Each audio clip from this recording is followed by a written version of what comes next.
Okay, Okay. fan question number one. Yeah. What's fresh about this role? What's fresh and new for you about this role? I'll tell you what's fresh about this role. I'm playing the part of a woman that I'm not. I would like to be like her and to pretend to be like her, which is to say that she's a person who is open-hearted. She has a strong moral core.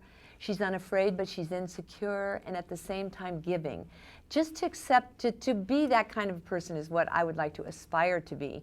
And I think by playing it makes me feel like I am. So this is what I loved about Leah, was that she wasn't afraid to really tell someone the truth that they needed to know. And that person, of course, is Michael Douglas's character. So that's what it means to me. It means that maybe some of that will rub off on me, and I won't be so ambitious or worried about my career or where am I going and what's going to happen to me, but just that I could live my life and just accept the terms and be grateful and also stand up for the moral values that mean something to me. That's it. That's a lot. Nice. Number two question. Yeah. What do you think of Michael's comedic timing? Oh, I think he's a big jerk.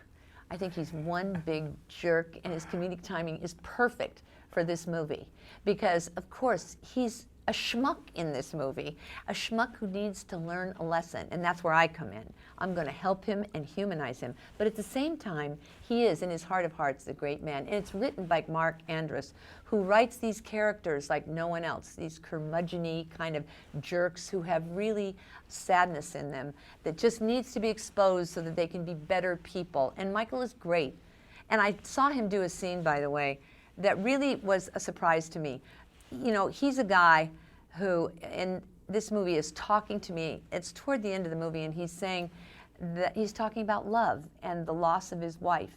And I'm sitting there, and I'm in the scene with him, and suddenly he starts crying. He starts crying in the scene, real tears. And I sat there and I thought, oh my God, he's just doing a job that I've never witnessed him do before. It's so emotional. His experiences all there on his face. It was like, he's a great actor. What can you say? And this isn't it's surprising for me anyway to see him that way.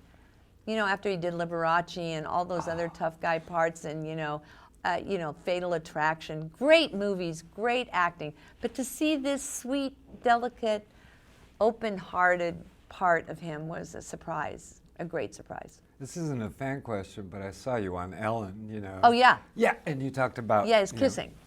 Well, right. He was brutal. How is this on a scale of 1 to 10? It's 10. Of course, it's 10, please. It was really fun for me. And I like that hair of his, too.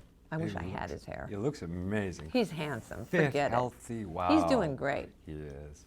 Okay, fan question number 3. Yeah. Are fun characters like these will give you motivation in your career? That was not so... I don't understand that. Is that a question? Yeah, it really is. It seemed more like a statement. Yeah, right. Let's move on to the Okay. next one. Which project, career project or movie, Yeah. do you feel was your best? What are you most proud of? Oh, this I don't. professionally? That's an impossible question to answer, and I will not answer it because I don't know.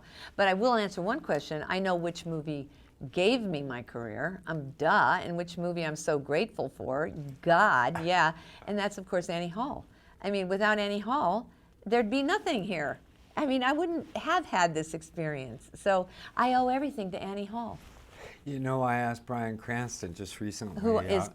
Right, these iconic roles that define you for Yeah, the rest of your life. for the rest of your life. Gandolfini, Yeah. Sopranos. Yeah. You with Annie Hall. How Yeah. do you let go of that? How do you say goodbye? You don't. I mean, why say goodbye? I mean, they give you every opportunity you have, and you take the opportunities that you want. You're given opportunities, and it goes across the kind of professional acting, but in your whole life. I've had the opportunity to do things I never would have been able to do. Things like I'm building a house right now. I've written like 5 books. I'm just selling my new book.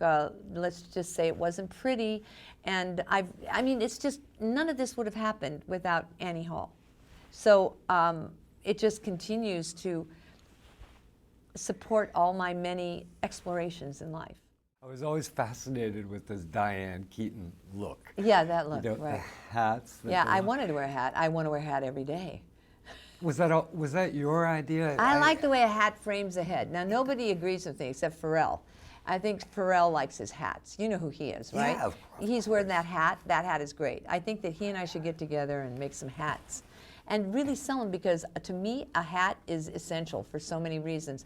I love the way it places your head and frames your head, and the way it protects you from the sun, the way it, and yet, you know, I seem to be the one who's taken to it more readily than most, though, right? Well, Not a lot of women wear hats like the hats well, I I know, wear. like my sister probably went through an Annie Hall phase. Oh, you she know what did, I yeah. mean? And Yeah, I yeah. see you today, and it's like, Yeah. oh my God. Yeah, it's It's true. wonderful. I mean, you can get away with it. thanks. Do your kids have any kind of like Not at all, influence on not you, even or for do a you- second. No, you're they your have no own? interest. You know, you go your way, Mom. I'm going mine.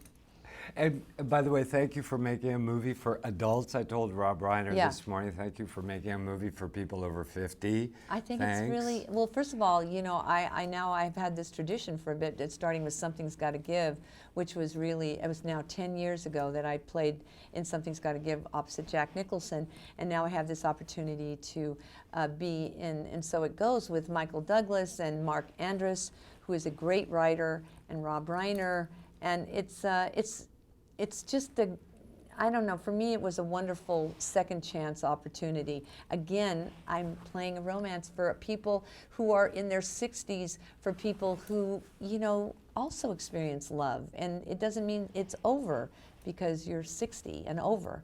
So, and it's a romantic comedy. And when we say comedy, stress comedy.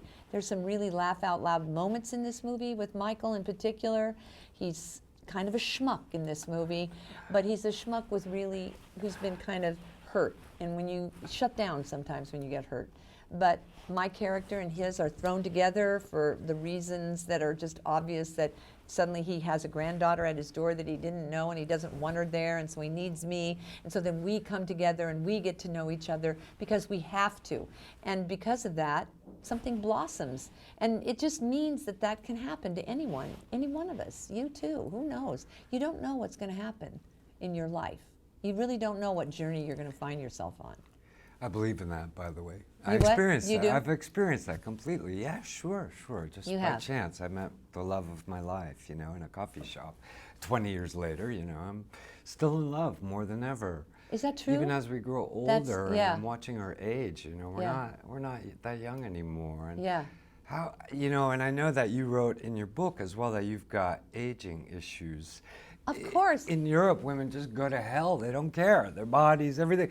They're just aging so They're okay, beautifully. right? They're They're completely great. okay. Yeah, well, and let's just say it wasn't pretty. I wrote a lot about that because it's a problem, and it's also a privilege to have the opportunity to worry about being older. In other words, I'm glad I'm here. I mean, I'm glad I'm not gone. I'm not, all, you know, inside, underneath in a grave. I'm really thrilled. And so I think that still, though, it's a brand new experience, and you have to see life differently.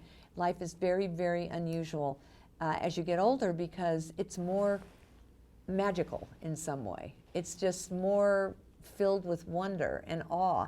And the more you look through your eyes and the more you see with your eyes instead of looking at yourself, the more you see how amazing every aspect of life is. It's like a miracle.